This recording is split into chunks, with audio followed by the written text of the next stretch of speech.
Okay guys, sebenarnya dekat 15 tahun dah yang saya workout secara consistently. Jadi dalam video ni saya nak kongsikan dengan anda 3 tips untuk workout anda supaya anda boleh progress dengan lebih laju dan tak buat mistakes yang saya buat.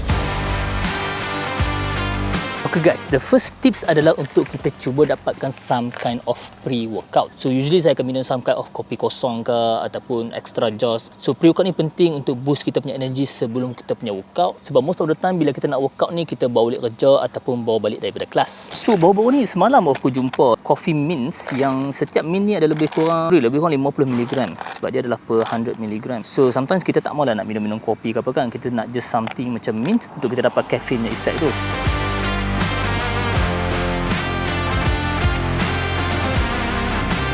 So, tip kedua adalah untuk follow a certain program. Masa saya mula-mula workout dulu, saya tak follow langsung apa-apa program. Masuk-masuk gym, bedah je semua equipment yang ada. Tambah-tambah kalau gym baru kan. Seeloknya adalah bila kita masuk ke gym ataupun baru nak start workout, kita pilih salah satu program dan kita follow at least 3 ke 6 bulan. So, contoh-contoh program yang ada adalah contoh macam full body workout, kita ada push-pull legs ataupun kita boleh mula dengan bro split. Dan bagi saya paling penting adalah keep it simple. Jangan buat sampai 7 ke 8 exercise dah jadi macam satu marathon dah dalam workout gym apa.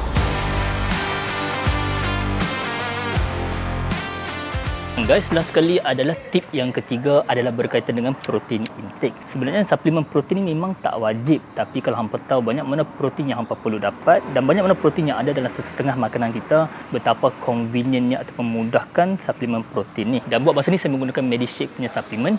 Dia 2-in-1, dia adalah protein punya suplemen dan also dia adalah meal replacement. Jadi kita cover dua-dua both sides. So tipnya adalah dapatkan protein yang cukup, whether daripada whole foods ataupun anda perlukan bantuan suplemen. So guys, hopefully tips-tips macam ni membantu anda. Kalau apa suka video santai macam ni untuk saya buat, beritahu saya dalam komen di bawah.